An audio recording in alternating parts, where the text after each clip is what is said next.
Welcome to the Lens and Veil podcast. And if you usually listen to us, you'll already know that something is up.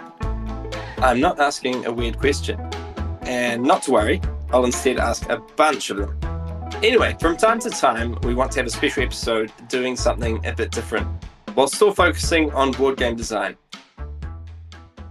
So the premise for today's podcast is that Shem, Sam, and I each have to draft our five-a-side football or soccer team, depending on where you're from. But instead of football players, we'll be drafting board game designers. So the kind of idea is we're doing it like it's a football team, but they're going to be our team that's going to design a great game. So to make things interesting, we'll be drafting these players into positions in our team and not just picking our five favorite designers, but picking designers that best fit into the positions we still have available. So the positions are a striker. So strikers are players you rely on to score for your team. And, every now and then they might miss a few chances, but they have the ability to carry the team. So to translate that into board game designers, this is a designer who maybe isn't always consistent, but they come out with some real bangers. They may also not have heaps of games published every year, but when a game of theirs comes out, people pay attention. So a short way to explain this is designers that have a high ceiling. Then we have midfielders. So these are your all-rounders who are good at a bit of everything. They have a great range of passing. They're a workhorse for the team. They have to both get forward in attack and back in defense. So translating this into board game designers, these are designers who are able to succeed in a variety of genres, and they're able to work well in co-designs by themselves. They have a good work rate, so they frequently get new titles published. So they have a good variety and good frequency of games being published. And then we have our defenders. So these players are solid. They don't stray out of position. You can always trust them to do a good job. They may not be as flashy as the strikers and midfielders, but it's hard to go wrong with them. So in board game designer terms, these are designers who mostly stick with the same genre or themes, but continue to pump out solid games. They may not be the hotness all the time, but people love their games and play them for years and years. So these are people that have a high floor. And then we've got our new recruit. So these new recruits are the up-and-coming players who can make an impact in your team. They maybe have a lot of potential. For the purpose of the draft, this is a designer who's maybe less well-known or has a smaller body of work, but you think deserves a spot in your squad. And so these are 4 positions that we've got, and we can have a double up in any one of the positions. And then also at the end, after we've drafted all our positions, we will each choose a captain of our team. So that's the person who's going to lead this design team to make the perfect game. So how this will work is that we will perform a snake draft, and we have already randomized that. So it will start with Sam, and then Shem, and then me, Zach. We cannot pick a designer who has already been picked by someone else. And when we pick a designer, we must say what position they've been picked for. And we must explain a bit about why we picked them for that position, and the others can comment on our pick. As I said, for the formations, we need at least one of every position, but we can have a double up in one of them. So, that being said, guys, Sam, do you want to get cracking straight away? I'm totally here for it. I'm excited. I'm nervous. I've done something like this before, but just on a road trip. And there's a real tension between picking based on your head and picking based on your heart. Are you going to stay true to yourself, or are you going to try and please the crowd? I think we're going to have an element, Zach, after the fact where listeners can vote on who's got their best team. Is that right? Yeah. So we'll come out with a social post at some point after the podcast goes live, showing each of our teams, and you guys can all comment and let us know who has the winner team. So the tension is real for me. I want to pick a team that you guys are going to love, that you're going to get on board with. And at the same time, I need to be true to myself and what I enjoy as a player of games. So without any further ado, the first name in my team, in fact, it was just an instant pick. I sort of think, I have a feeling that this might be Zach's first name on his list as well. I might be wrong about that. But this player is going to be placed into the midfield. This is a player or a designer who is extremely prolific, is very, very versatile, can design a wide variety of games, and in fact has designed many, many games. and it is none other than the good doctor, Dr. Rainer Knizia. I'm putting Rainer in my team just because of his immense body of work, great range. Some of the notable games for me are Modern Art, which is a fantastic auction game, Lost Cities, which is one of my favorite two-player duel games, head-to-head games. Through the Desert is a fantastic abstract game, and even My City is one of my favorite tile laying games and legacy games. So there are many, many more games that this guy has designed, which are fantastic. Of course, there are a few duds, but he has such a wide variety of skills and tools in his tool belt, and he'll slot perfectly in the midfield. He's going to work super hard. And one game that I'll mention that I really want to try of Rainer Knizia's is Zoo Vardis, which looks like a really interesting trading and negotiation game. I don't think there's much trash talk I can I can have here because, I think if first pick wasn't Rainer Knizia, who was it going to be? I feel like that should have been anyone's first pick, right? So he was your first pick? He was not my first pick, and so actually, when we randomly drafted, we did a random draft, and the player whose name was picked could pick their spot. So Shem picked to go second, then I picked to go last because my first pick wasn't the typical first pick. So I'm betting on you guys going for those first picks, and then I can pick two designers who I really wanted in my team. So that's what I'm betting on. I think that man puts out something like 6 or more games a year. It's crazy, eh? Just so many games pumped out under multiple publishers. He's an absolute German rock star. If you ever see him in person, like when he shows up, everyone knows it's him and he's here for the show. So yeah, amazing, prolific designer. Good choice, Sam. And he's always sporting a bow tie as well. Like that's, you got to be pretty confident to do that.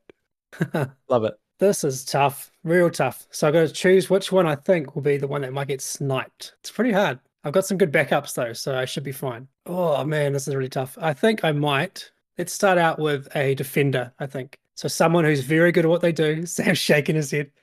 Very good at what they do. They don't stray. So this is none other than the amazing designer, Matt Leacock. Oh. So, people know who this guy is. Famous for the Pandemic series. And that's really what his thing, right? Like the cooperative games that are not dungeon crawlers is how I'd probably class them. So they're more of kind of puzzly games, trying to solve a task as a team, but it's not like a fight monsters and deal damage type games. So there's all the Pandemic games, multiple legacy games, multiple spin-off games of the Pandemic series. There's the Forbidden series. Forbidden Island was the first one, which was kind of a streamlined version of Pandemic in a way with a different tactile look to it and feel. But that's great even for my kids to enjoy still. And then you got Daybreak, which was our first episode for this podcast, which was a bit different than his usual stuff, but still in that co-op space. And then Thunderbirds is an amazing co-op game. If you haven't played that before, it's quite hard to get hold of, I think, but Thunderbirds is an awesome game as well. And I'm quite intrigued by Era Medieval Age. So it's a big, big game, and I have not had the opportunity to access it or play it yet, but I would be quite keen to try that out at some point. So when Matt Leacock gets the ball, he's got 4 action points, and he can choose between pass, dribble, shoot, or cross. I will say that the addition of Daybreak to his sort of lineup of games is a really, really solid addition. As you say, it's like that little bit different. There's more engine building, kind of more card play and excitement that really elevates his already stacked ludography to his name. Yeah, that one was a co-design, so we don't know the story behind that one. We don't know who had the original idea, but it definitely fits his style, right? Like his puzzly kind of co-op style game for sure. Yeah, so he was going to be picked away by me in the next pick, so that was a good choice, Shem. Yeah, I agree. I think he's fantastic at what he does, and so I will have to come up with a backup plan. But I'll move on to my first and second pick as we're doing a snake draft. So my first pick, so Matt Leacock would be my second. My first pick is Vlada, and I don't know how to pronounce his last name. Chavatil. And I'm putting him in the midfield. I just think if you can design through the ages and code names, like, what's going on, and Galaxy Trucker, like, for me, they're just, like, so different. And, yeah, I really like all of them. And I haven't played all of his games or heaps of his games. I've played 3 of his games, but I've loved everyone that I've played. And I just think it's very impressive, just that breadth that he has, that ability to just do a completely different genre and do something incredible.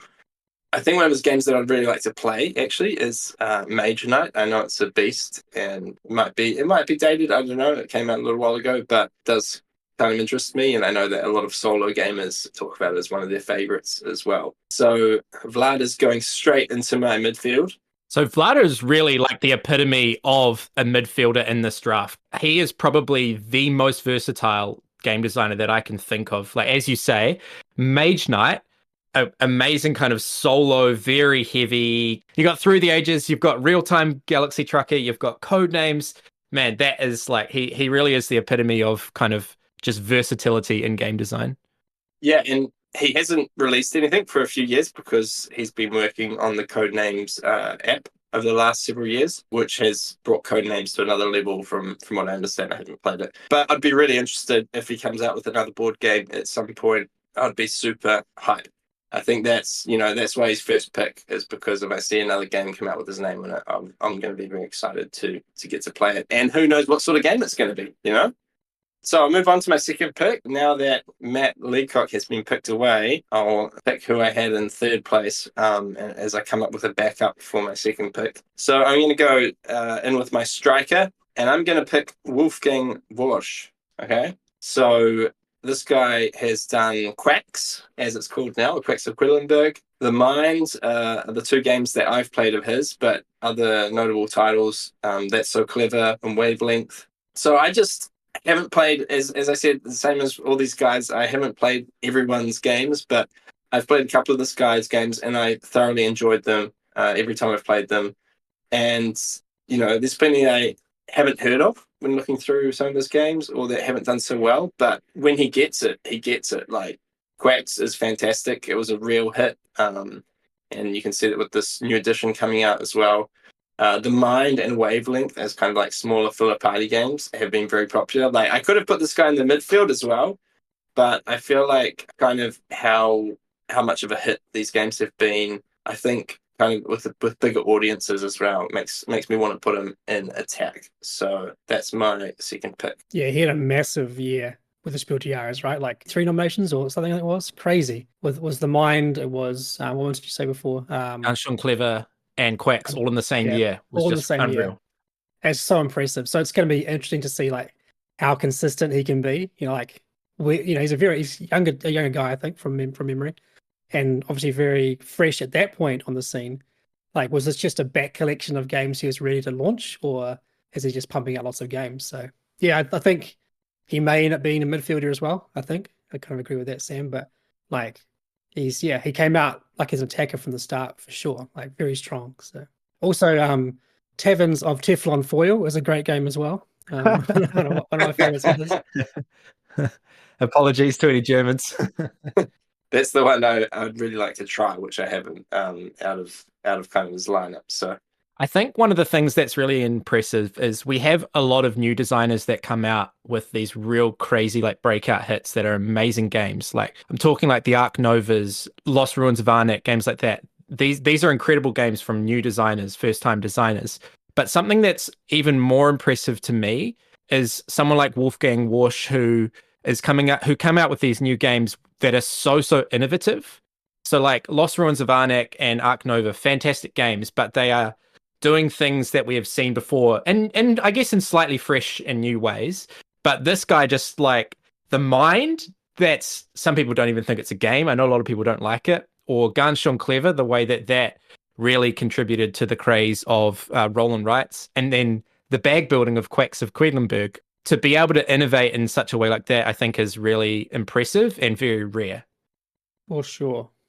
And Zach, you've just taken away my pick 2 and my pick 3 for midfield. So I might just be having one midfielder today. We'll see. I was going to have just one guy on the field. Ryan Knitz is solid though. He's strong. Yeah. He can probably take the other teams by himself. So yeah. All right, my turn again, eh? Well, I've got some choices here because I've got a few I think you guys won't take, and I'm kind of okay if you do take them. So I've got some good backups.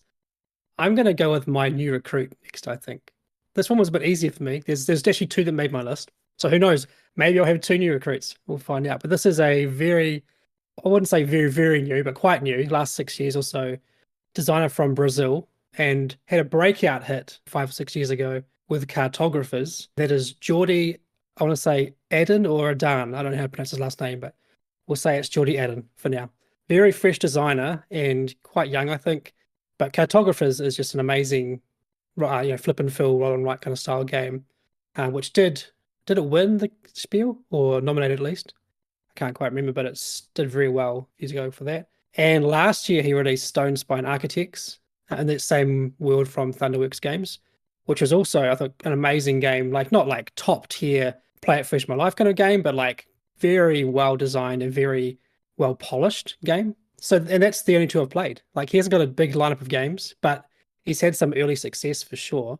And I'm very curious to see what else he comes out with, because those two for me have been big hits that I've enjoyed as a gamer, but also they're light enough that my kids have enjoyed them as well. And my girls are now 10 and 12, so they've played both these games and enjoy them as well. There's not much else to say as far as like upcoming games, because I just don't know what else there really is. There's a couple on BGG, but I have no idea about them. But I'm very curious to see what else he comes out with. I see that he was also involved in Trudvang Legends. Yeah, I saw that too, with Eric Lang and a few others. Yeah. Yeah. So no idea of like what the contribution was in that game, but that was also quite a cool game. It ran out of steam for me when I realized I could just not lose, but otherwise it was a pretty cool game. What a great pick, and definitely a designer to keep our eye on for sure. All right, it's back to me, and I get 2 picks in a row. And to be honest, I'm a little bit surprised that neither of these picks have gone. And to be also honest, it's probably a bit greedy to take them both in a 1-2 punch, but I think I'm going to do it. Can I call them? And I'm going to stick with Germans. Only Germans in my team so far. And Shem wants to have a guess at who I'm picking. Well, I just think one starts with a U, one starts with an S, I think. You might be correct. So I'm picking my 2 defenders for my team. They are very, very dependable. They have a super high floor. They're not going to release games that are bad at all. They're going to stay in their lane. They know how to do what they do, and they do it exceedingly well. And so my first defender pick is going to be Stefan Feld, designer of Castles of Burgundy, In the Year of the Dragon, Trajan, Bonfire. All of those games are very good to great, in my opinion. And the game that I'm really interested in trying from Stefan Feld is Marrakesh, which is quite a recent release. It looks very interesting. There's lots of like colors and cubes and all sorts. So I really want to try that one. And my next pick, and we can talk about them both afterwards if you want, is going to be starting with you, Uwe Rosenberg. A Feast for Odin is in my top 10 games of all time. I loved Caverna. I really, really enjoyed Hallertau as well. And there is one like sort of versatile-ish game in there as well, which is kind of different from the rest, Bonanza, which I think is a fantastic game. Really interesting, like kind of negotiation trading game, which was his early work. And a game of his that I want to try, there are many that I haven't tried, but Black Forest is a recent game of Uwe's that I would love to try. So I feel a little bit greedy taking both of these 2 off the board, but they're going to be my defense for my team. Those guys were just waiting on my bench. They were my other defenders as well. I thought you were going to say Civolution for Stefan Feld. Oh, yeah. So you've been quite keen to try that one out, right? I really want to try that. Actually, that's another one I super want to try. I forgot that was from him. Yeah, so that's going to be fantastic as well. I know it. Uwe does have he's got kind of 2 lanes he chooses in a way. He's got his like medium to heavy Euros, but he's also got his farming kind of style games. He's also got a lot of like the polyomino kind of games. Yeah, the tile placement. Yeah, notice I didn't mention any of those except for, I guess, A Feast for Odin, but like, yeah. So he's more like a wingback. He defends, but he gets up the line as well. Yeah, exactly. He might surprise you. Well, he'll come up for corners at least, you know? But you're right, though. He punches every time, right? Like, they're always very strong games. Stefan Feld is probably like just below that for me in a way. Like, there might be games of Stefan's I actually like more than Uwe's best games, I think.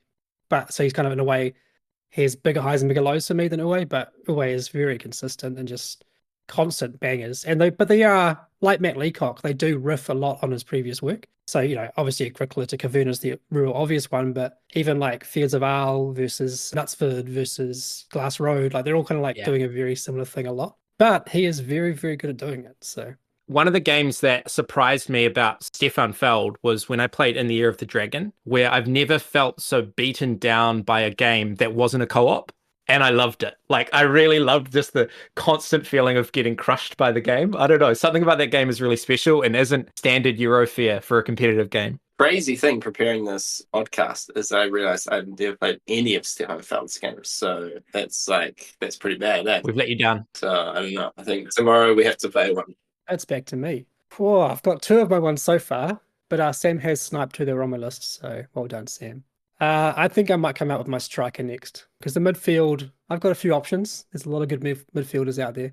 I don't think you guys will take this one, but when I was singing through the strikers, I had the most trouble with these guys, because they have to be someone who is just like massive hits and then kind of steady and then massive hit, kind of steady. So in my brain, I was going, who do I think will come out with the next big game? If someone released a game that's, I guess, like a wingspan type thing, that's like, boom, big surprise. Didn't see that coming, but I guess I kind of did, that kind of feeling. So the person I've gone with, and it's probably because I've played some stuff quite recently, a new game from this designer, and that is the man himself, John D. Clare. So you may know him from Mystic Vale. It's probably his biggest early game that got him on the scene. And he's done Dead Reckoning more recently. Cubitos is actually a fantastic dice building game, race game. And then the more recent Unstoppable, which destroyed me for 9 plays back to back. And then I finally beat the system and I think I won the last 3 games now of that game. But that is a very challenging solo or 2-player co-op game. So he's kind of made a name for himself with this whole card sleeving system. We saw it first in Gloom, not by him, but different designer. But then since Gloom came out, John DeClare's been experimenting with these games that have lots of card sleeves that you put cards in front or behind and modify your cards. Mystic Vale was his first one like that, where you had a consistent deck of cards. I think it's 20 cards, round about, in your deck, and you never get more cards or less cards. You have the same cards, but you do upgrade them constantly throughout the game. I had tons of fun with that game when I first got it. I got like every expansion possible and basically played through them all solo and just loved it. The little combos and the fun feeling of upgrading your card is so cool. But I do think that Unstoppable has probably replaced that game for me in a way. They are very different games, but that feeling that you get from the card building is so cool and Unstoppable. Yeah, absolute striker. I could see him coming out with a game in 2 or 3 years that just goes, whoa, this is awesome. Like, what an amazing game. And then you hear nothing from him for another year or 2. Like, he's the striker for me. But also has like quite what you've already suggested. He also has quite a lot of versatility as well. Like being able to design those really immersive, quite heavy experiences like Dead Reckoning, and then Space Base and Ready Set Bet. These like really easy to get to the table, memorable, delightful experiences. He's got quite a big range on him game design wise. So I think that's a really good pick. There's actually one that Bobby Hill has I want to try soon, which is the Last Kingdom board game, which I'm very intrigued by. I think it's kind of an area control style game. I love the TV show, and I didn't realize that he was the designer until like last week. Like, oh wow, I should really try this out because I really enjoy his work. Actually, I think Bobby showed me a few of these games, like Cubitos. Bobby has. It's really clever game. Like it's not super heavy or anything like that. It's quite accessible, which is good, but like just very clever and very like easy to pick up, jump into, with a good like a depth that comes from the variety of play, I guess. So you can play it multiple times and explore different things.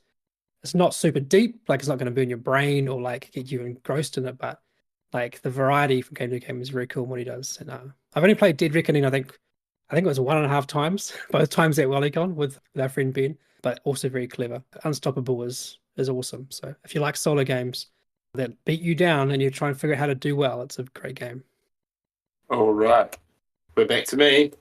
So I get 2 picks. That means you guys have left for me a nice addition to my midfield. I'm going to play with 2 in the mid, and that would be, I need at least 1 Italian on my team. We'll see if there's more.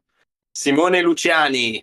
So Simone Luciani is a very prolific designer. He's come out with a lot of games, a lot of Euro games, but even Anunnaki, I haven't played it, but it's kind of more like an area control kind of hybrid game, which is interesting. But he does a lot of co-designs.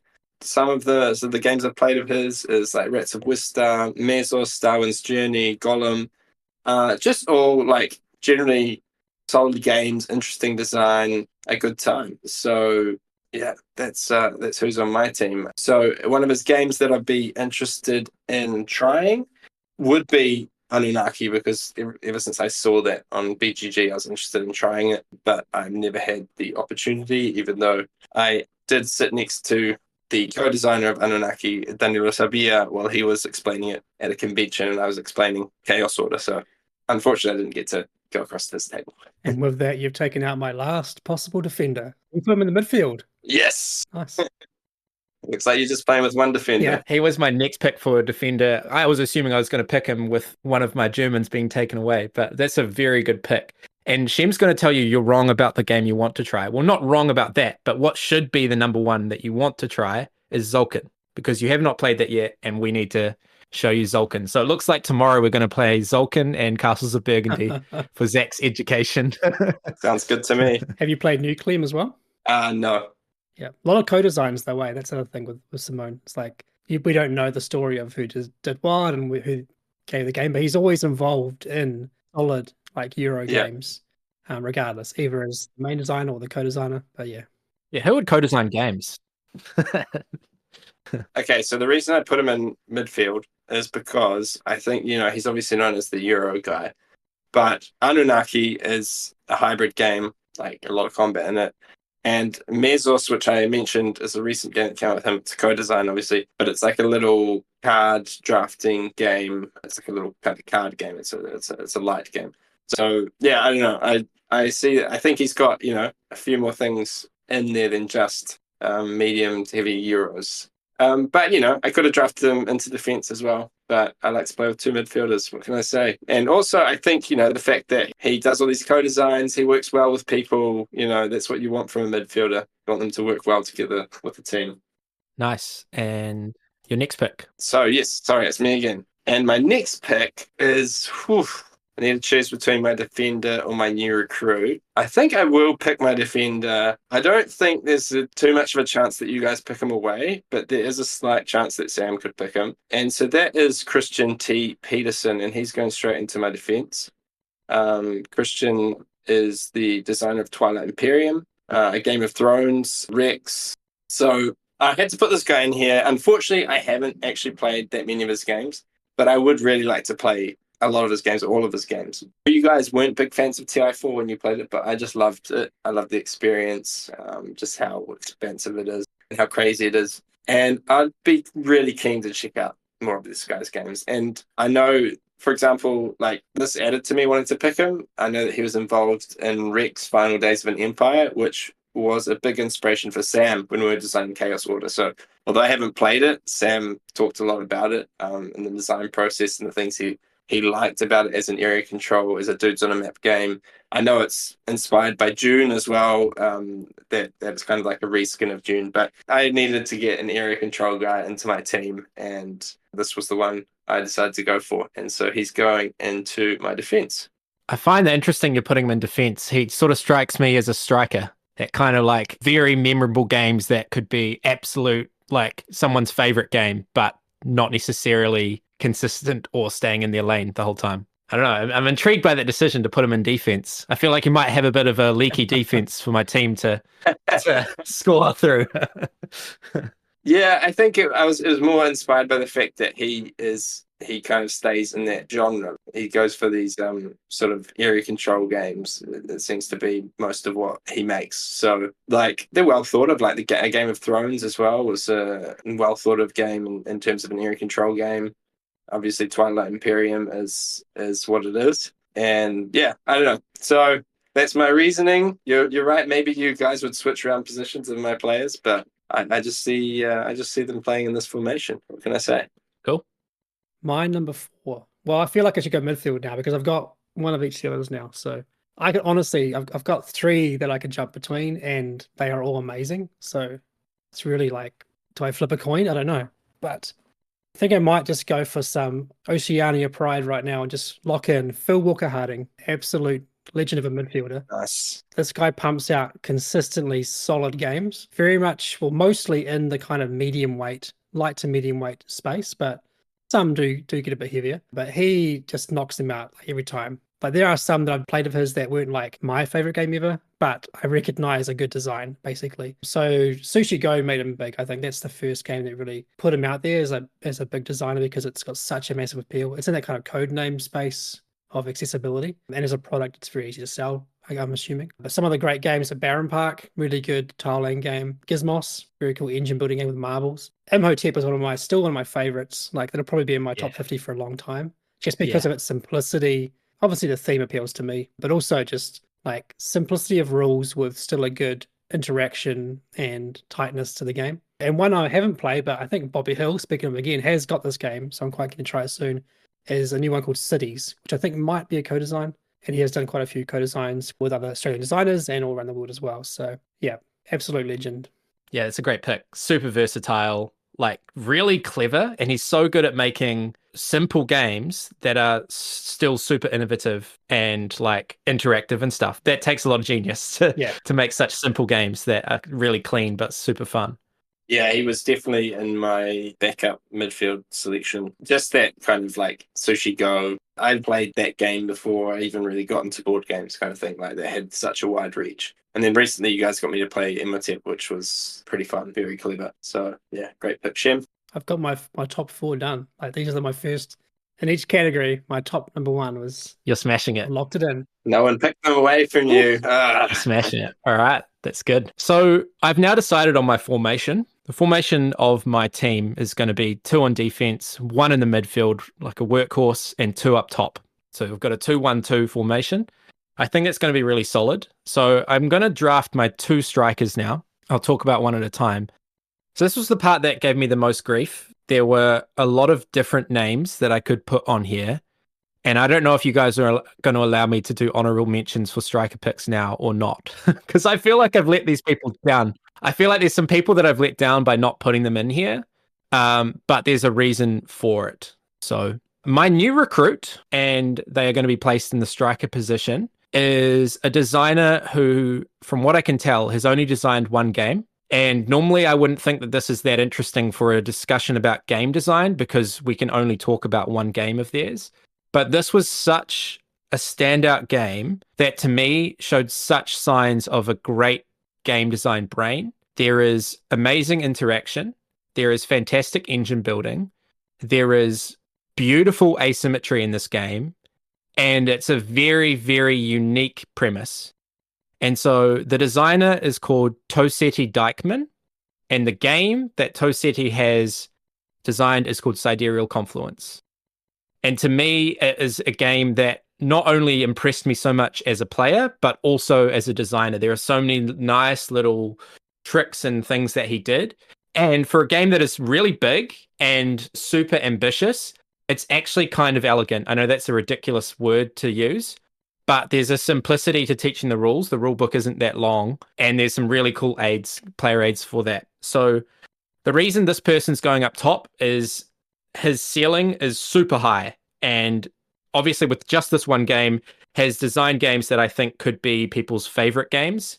And as a new recruit, it's someone that I'm keeping my eye on. If Tosetti designs another game, I will buy it and I will try it. So that is my kind of wild card on my team, Tosetti Dijkman. And my last pick, for some reason, doesn't seem to be a household name, but I think is completely, if that's true, is completely underlooked and underappreciated for someone who is such a fantastic designer. And this designer is also going up top, going to be a striker for me, and that is James Niffen. James Niffen has designed New Angeles, which is an incredible experience, a game called Forbidden Stars, which is still one of the best area control games on the market today, and Civilization: A New Dawn, which is probably my favorite Civ game that's come out, and was, I think it was the origin of the Arc Nova card sliding system, which is a fantastic system. So an incredible designer who has a massively high ceiling, who designs really interesting interactive games that will be the highlight of your game day. And so this is kind of the event game designer that I've got on my team. I've got the standard Eurofare, I've got the nice, quick, elegant games from Reiner Knizia, and now I've got the meal event games, you know, New Angeles, Forbidden Stars, games like that. And the game from James Niffen that I want to try is Twilight Inscription. I have yet to try that one. Nice. Great picks. Yeah, to be honest, I didn't even know his name, but I know all those games, so obviously I'm not paying attention. I got to play Forbidden Stars, I think just as you guys were working on Chaos Order. So I think Sam, you'd shown me an early version of it. Maybe I played it a few times, I can't remember, but I got to play Forbidden Stars, and so I was already kind of in the space of kind of exploring air control, getting more comfortable with it, I guess you could say, as a Care Bear Eurogamer, usually. But I really liked Forbidden Stars. Maybe the fact I won helped, but very clever system in how you kind of seed your actions onto different regions, and then those get resolved kind of in reverse order. So if you place there first, you're going last in that region to move, attack, whatever else there was to do in the stuff. But like it's quite a clever mechanism that's kind of Euro-y, kind of like it's not like a high luck factor dice roll type feel. It's strategy. It's figuring out things and tactically trying to outmaneuver your opponents. So I really enjoyed that game. So, and it's quite hard to get these days. You see it on the markets secondhand for like ridiculous prices. So Yeah. if you get to play it, it's a great game. And we're back to me, eh? This is my final pick, yeah? Yep. Final pick. So far I do have kind of in the medium weight space, all my guys. Versatile, but no brain crunch so much. Or a little bit of John DeClaire, but not too much. So I've got three that I'm kind of jumping between, but I think I'm going to go in favor of the heavier of the three, just so I have something in that space. Are we going Portuguese? I found the strikers the hardest part to get, but I'm going for two strikers as well. So my second striker is going to be Vladimir Suchi, because this man has done one of my favorite games, Underwater Cities. Evacuation I also quite liked, but I have not played it enough to really get a good feel for how much I like it. But a lot of other games I've played of his have been like, they're good. Like, they're great. They're good games. But I haven't loved, but I do think he could do the next game that I love. So, like, he could do the next Underwater Cities. He's got it in him. And also because years ago when I first played Asara from Kiesling Kramer, I was like, this is such a cool game how they use colored cards for your action taking. I want to do something like that eventually in the future, riff on that somehow. And then Underwater Cities basically did that. So like he did what I kind of hoped would be done in the board game space. So absolute amazing game, Underwater Cities. And I hope that I'll see another game like that from him in the future. I do. I mean, not saying his other games are bad at all. They're a good game. But for me, like that's the one that's really stood out for me. And I kind of think that he could do it again. I think he's got that in him. So yeah, that's a good pick. I had him in my striker list for that same reason, where I was like, Underwater Cities is such a standout game for me that he deserves to be there. Although the rest of him sort of feels like a defender, like he is pumping out games every year. He's quite prolific and they're good to very good, but the standout game, I agree with you, being Underwater Cities. We do have Prodigal's Club there waiting to be played. So I'm interested to see how that lands with us. Yeah. I know the Brothers Murph really love it. It's Nick Murphy's number one game. Yeah.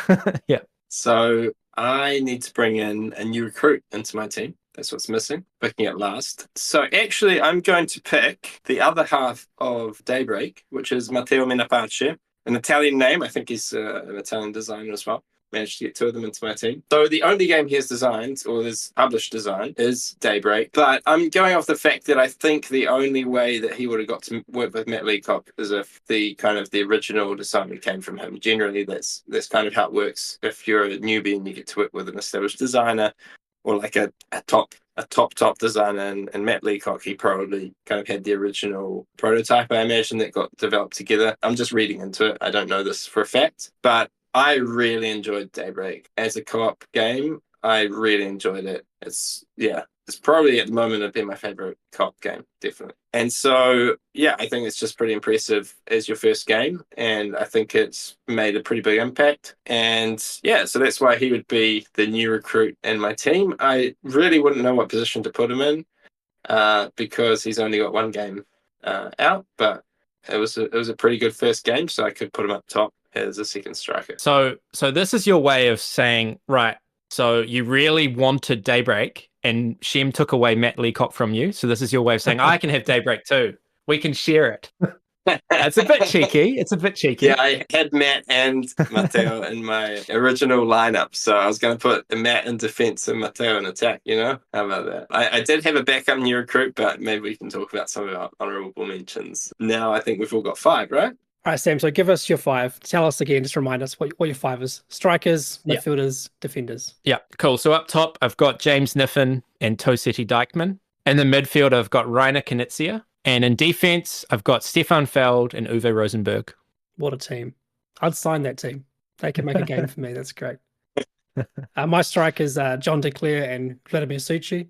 I didn't actually say where Geordie Adam was going to be, but I think for now I'll say midfield. So midfield, Geordie Adam, Phil Harding, and in defence, Matt Leacock, creating that foundation that we can build upon, Yeah. All right. So I've got up top Wolfgang Warsch and my new recruit Matteo Minapace. And then in midfield, I've got two mid playing Vlada Chavatil and Simone Luciani. And then in defense, I've got Christian T. Peterson. So it might be an attacking team, guys, but that's the type of football I like. That's the type of game I like. There we go. So how do you guys feel when you look at your team? Because I know I've done this before, not on a podcast format, and had regret and just felt like I completely whiffed it. Are you guys comfortable with the decisions you've made? Do you have any regrets? No regrets, man. So you taking Uwe and Stefan was like a crush, but if I didn't get them, then I got Vladimir Succi. So Yeah, and I'm pretty happy that I managed to get like my first absolute pick, like doing this draft. The player I wanted in my team was Vlada, and so I was very happy that he didn't get picked away in the first two picks. I reckon he could have been, because I think, he's up there for, in the best midfielder category, probably. So I was pretty happy about that. So, guys, you've got your team of 5. Who is the captain? Who's leading this team into designing the best game that there is? Shall we start in our draft order? So, Sam, you tell us who's your captain and why. I mean, the obvious choice is Rainer Knizia, but I'm working him hard in the midfield. He's running around. He's going to be tired. And so actually the lead I'm going to give to James Niffen. I think he's going to have the vision to make an innovative, not only theme, but also innovative mechanic for the game. And so I think he's going to lead this team well. James Niffen will take my captain band. This is so tough. There's like so different reasons you can pick a certain captain over another captain, right? Yep. I think I'm going to go with Phil Harding as my captain because he just has that sweet spot of complexity that, like, maybe he's not the main designer, maybe he's not the guy actually coming up with the ideas, but he's there to make sure that the game doesn't go outside what it needs to be. It stays contained and stays approachable with some depth still there. And you've got the other guys kind of pumping in cool stuff and fresh stuff, and it's all going to come together beautifully. Yeah, so similar to you, Shem, I'm not picking necessarily the player who's going to have like the creative idea that sparks the game. I'm picking Simone Luciani, and one of the reasons I drafted him was to give him the captain's armband. Because if you've done so many co-designs, like, you must be good at working with other people, must be good at getting the projects completed and making and developing them and making sure they get to a good spot. So, and I know that he is Cranio Creations, the publisher, he is their developer, their lead developer. So he also just develops a lot of games that maybe he doesn't even get design credit on. So I trust in Simone to kind of get the great ideas from the other players, make sure there's a great polished product at the end, and deliver a fantastic game. So Zach, I'm keen to hear who else was on your list of possibilities that did not get mentioned. Okay, so honourable mention for new recruit. These people are like probably not known by anyone, and I would have had to pick 2 people because they've only done 2 games, and it's a couple, and they've designed them together. And these are Yao King Leong and Christina Ning Zhen Wei, who are the designers of Three Kingdoms Redux. And I love Three Kingdoms Redux. Like, I love that theme. I enjoyed that game. It's really unique because it's like just a 3-player game. Like, you can only play it as a 3-player game. And it was super cool. I played it with Sam and Luke one night, and we had a great time. And if they ever released anything else that was in the Three Kingdoms theme, I'd be there for it. So they were my backup new recruit. And they're from Singapore, and there's not a whole bunch of famous designers from Singapore. I think I saw a BGG map of like the most famous game or the highest ranked game from each country, and that was the highest game for Singapore. For strikers, I think a couple that I considered was like Richard Garfield. Even just Magic the Gathering, it's not necessarily like, it's a card game, so it can count. Like, that's if you want to knock one out of the park, that's it, right? Like, how many gazillion dollars has that game made, Magic the Gathering? And another consideration I had for a striker was Jamie Stegmaier. Yes, he's on my list as well. Yeah, because I don't love every game he comes out with, but he's had some really kind of standouts that have really impacted game design as well. Even on more levels, and like, because he's a publisher as well, like production quality and all that kind of stuff. So, but I mean, we talked recently about Scythe and kind of the masterclass in design it is. So, yeah. So those, I think, are probably the main kind of backups. All my defenders were gone. And I think maybe just another midfielder there, but I'm sure you guys will mention them, but like Bruno Cathala was a midfield backup for me as well. So. What else do you have written down, Sam? So my dilemma was with the strikers mainly. So I felt like I betrayed two sets of designers.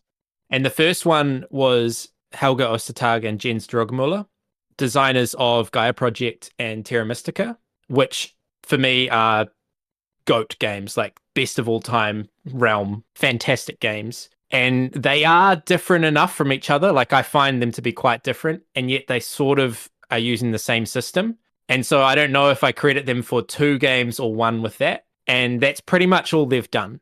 So that was kind of the reason I didn't go with them, was even though those games are absolutely fantastic, that's sort of all they've done. Although I'm really looking forward to Feya's Swamp, which is coming out hopefully soon, this Essen maybe, by Helge Ostertag, and it's got art by the Miko. So I await that with anticipation. So I feel like I let them down from not putting them in my team. You did. You really did. And then the other team of people, which I probably on any other day I might have gone for them, was Bill Ebel, Jack Kittredge, and Peter Olotka, the squad of game designers who designed both Cosmic Encounter and Dune, two of my top 10 games of all time. I just felt it was a bit cheeky picking three in one position. So they are an amazing team, and they sort of deserve to be together because I don't know who did what. They worked on all those games together. There might have been another designer in Cosmic Encounter as well. But yeah, I was agonizing about not putting them on the team, but ultimately I didn't have enough space for them. So there we go. Nice. Two more worth mentioning for me. Well, kind of four more, but two more. Inca and Marcus Brand were like solid midfielders with games like Village and the whole Exit series, Rajas of the Ganges. And then I had Michael Kessling down, designer of Azul, Vikings, Sarah, Paris, Tikal. A lot of those games are co-designed with Wolfgang Kramer. So that duo, Wolfgang Kramer and Michael Kessling, have just done like hit after hit for the last, I don't know, 20 or 30 years. And still putting out solid games. So they're in that Ryan Knitzy kind of space of like grandfathers of game design. They've been doing it for a long time, and they're still doing it and still innovating and still putting out interesting games after all these years. Hopefully we can be there, right? In another 20 years, we'll still be pumping out some interesting games. We'll see. So many names, so many great names, like Antoine Bowser, Vital Lacerda missed out. The last one I wanted to shout out was Virginio Gigli and Flaminia Brassini, who were so close to making my team in defense. Coimbra, Golem, First Rat is a fantastic game by Virginio Gigli and I think someone else. Lorenzo Il Magnifico, like that is a stacked list of games, and there's just too many good game designers. We're just in an amazing time in history where all of these great game designers are making fantastic games that we get to enjoy and play. It's fantastic. So a question for you guys then. You can be as honest as you like, hopefully very honest. Given the choice of only ever playing games from your 5 designers or the other people's 10, what would you choose? Who wants to tackle this one first? Got to think about which games you get to miss out on. No more away for me if I don't pick your ones. Well, I think I'm comfortable sticking with my 5. Like, I could play Pandemic forever. I think having Cartographers and Stones by Architects there is a little like now and then game is great. And then Underwater Cities is there for when I want that big crunch. And anything else that he puts out in the future, I'm looking forward to. And then, like, I've got a huge wide range of games from Phil. So I think I'm sticking with my 5. Oh, All right, I'm gonna be different because I think I can kind of cop out this question by saying like I've played a lot less games than you guys. So what I really want to do is play more games from more people. So I'm gonna go with your guys' 10. And I mean, a lot of those people on there, thinking in like Sam's list, for example, are games that I really want to try, like by these people, but I maybe haven't tried any of their games, but they're games that I would really like to have the opportunity to try. So that excites me. I can't put them in my team because I haven't tried their game, but I'm really excited to try their games. So I'm going with your guys' 10. and I'm right in the middle. Like, I think of my 5, I'm much happier with my 5, of course, but like we all should be happy with our 5 than the other 5s. But the 10 combined, that's where it becomes really tricky for me to decide. I think I'm going to be backing myself, and I'm going with my 5. I think Rainer Knizia has such a massive ludography that I think is really, really good. There's a lot of great games there. I've got as many Euros as I could ever possibly hope for with Stefan Feld and Uwe Rosenberg. And then I've got event games with Niffen and Dijkman, enough to be really excited, maybe 2 or 3 times a year, get to play these really cool games with friends. So I'm going to miss mostly the cooperative games, I think, because I don't have too many available to me with this squad. And you guys have picked some really good cooperative designers. But other than that, I'm pretty happy with my squad. I'm torn. I could go the other 10, but I'm going to stick with my 5. I'll tell you what, though, going with your guys' 10, I still get to play Daybreak. So that's the key. That's a loophole. Yeah. Thanks for listening to the Lens and Bale podcast. This podcast is brought to you by Garphill Games. You can follow Garphill Games on Facebook, Instagram, TikTok, Blue Sky, X, and YouTube. You can also subscribe to our newsletter and join the Garphill Discord server.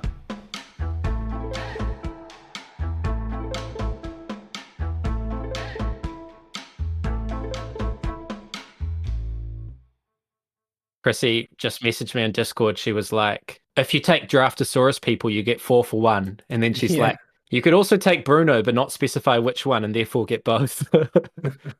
And then she was like, surely Ryan Lockett? And I was like, ... I was like, maybe in the illustrated draft. And she's like, are you doing that as well? Maybe.